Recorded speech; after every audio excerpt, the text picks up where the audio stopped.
అదే RTV app వార్తల్ని క్షణాల్లో చదివే అవకాశం ఉంటుంది. ఒక న్యూస్ పేపర్, ఒక టెలివిజన్ ఛానల్ మీ చేతుల్లో ఎప్పుడూ ఉంటాయి.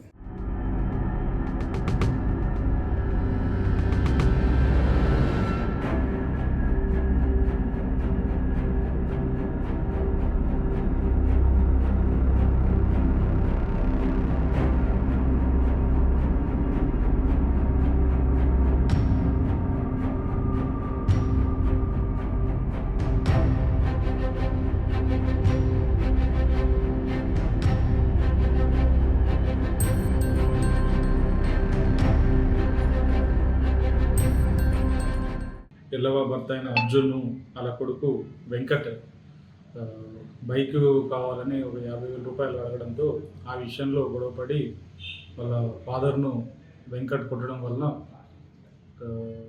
అర్జున్ వాళ్ళ ఇంటి దగ్గర చనిపోయాడు. ఇంటి విషయంలో మర్డర్ కేసు నమోదు చేయడం జరిగింది. అక్యూజ్ని త్వరలో పట్టుకొని రిమాండ్కి తరలించడం జరిగింది. మరిన్ని వీడియోస్ కోసం ఛానల్ ని సబ్స్క్రైబ్ చేయండి. లేటెస్ట్ అప్డేట్స్ కోసం వాట్సాప్ ఛానల్ ని ఫాలో చేయండి. అండ్ లింక్ డిస్క్రిప్షన్ లో ఉంది.